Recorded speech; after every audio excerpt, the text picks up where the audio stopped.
you're going through scaling up for Dudley as a company, and this is where a lot of developing leaders is really kind of it's shaping a lot of that. Why don't you mentioned rocks earlier? Why don't you kind of help us understand what rocks are, what the concept is, and what the approach is from you guys, and how that's changed the company over the last couple of years? Yeah, yeah. So, I had the benefit of just doing this job and being involved in a company for 20 years. You get to kind of see the differences, right? I think some of the folks that we hired over the last couple years, and this would go for any business going through this, they see their perception of the company and how things get done is within their experience, right? So, Right. you know, for the first 15 years of my career, we were we were a reputable company. We did good land work, but like our growth was in silos, right? You'd Hmm. have a really good manager or a really good two or three managers or a really good team, and man, they would skyrocket. And individually our offices kind of grew independent of each other, right? And they all Hmm. grew and did well. But you look up and some of them were doing certain things certain ways. Um, some of them were doing some things better than other offices, right? And Yeah.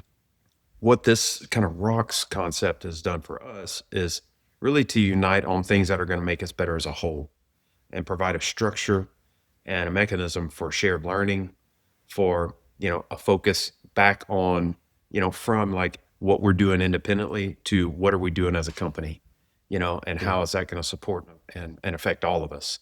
So we would do a lot of things independently. They tended to be very operationally driven, like improvements. We were constantly doing that. But when you start to boil it down to these are company priorities, you'd be amazed how much there is to do. Like we have all these ideas for growth and improvement, but we really struggled historically. Personally, myself, I can attest to this on the execution side of things. Right, these things like God, I know we need to do this, I know we need to do it, but how do we execute on it, and how do I get everybody to buy in on Mm. executing and to frankly utilizing the work that we put in. Like if we do something, it's for the better of all of us.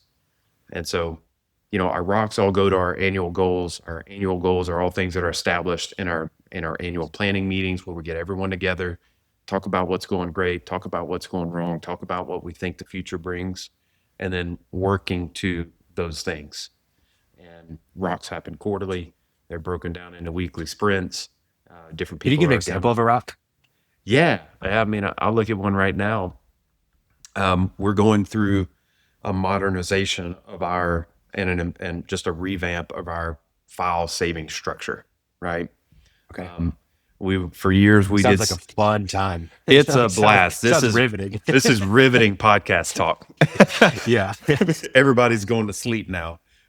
This is not Yeah. going to make a LinkedIn clip, No, I but think everybody out there is like in some way wasting time and upset and frustrated about how their files are named and organized some yeah. in some capacity. And if you're a company that's managing multiple assets or a broker that's running different projects, what you end up with if you aren't systematic about it is you've got things saved 10 different ways. I literally had a full-on conversation yesterday at the Inverus AI discussion about integration of data, retrieval of data, right? Systematic use of data. And it all starts with just how you have your things organized, right? Yeah. And so we've been going through some a conversion where we went servers and then we went to Dropbox and now we're looking to go to OneDrive, and then doing a lot of like stuff with our Dudley toolbox and reference materials and educational stuff for how to use our reports, how to use our systems, right?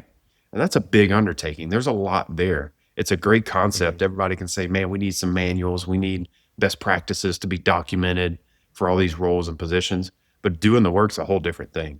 So we decided it's going to be a year-long process for us. Each quarter we've got things that we're going to do, and this quarter we've got 5 or 6 punch list rock items that involve what is our file structure going to look like, how do we need to revamp what we're doing now, what's the plan for conversion, how are we going to set up a toolbox for use by our project managers and ultimately our contractors, how do we organize that toolbox, what goes where, who has permission to those files. It's like all those things. But if you chunk them out, you can tackle them one off. And Yeah. every 2 weeks we circle up, and Brandon, Steve, and I have our level 10 biweekly meeting, and we're making sure we're on track. So Yeah. that's just an example of one of the things we've done. A number of things, a lot of HR stuff over the last couple of years to improve our onboarding, our recruiting, a lot of things with you. We've got things Hmm. for what we want to do from the marketing standpoint and from Yeah. the podcast standpoint. So it's just a No, that's systematic way good. to execute on things, really, because otherwise it's just a bunch of ideas. Yeah. Yeah. And if you're ADHD, like Oh, probably you and me. oh, I didn't die. It didn't nick me. It hit me square in the forehead, dude. Yeah, It's, man, it's it's, so true. I need it. It's been good for me for sure. I'm an idea person, Well, you know, no, it's a good thing because that's how you get a podcast. podcast where we talk about a bunch of random stuff every time. Yeah, exactly.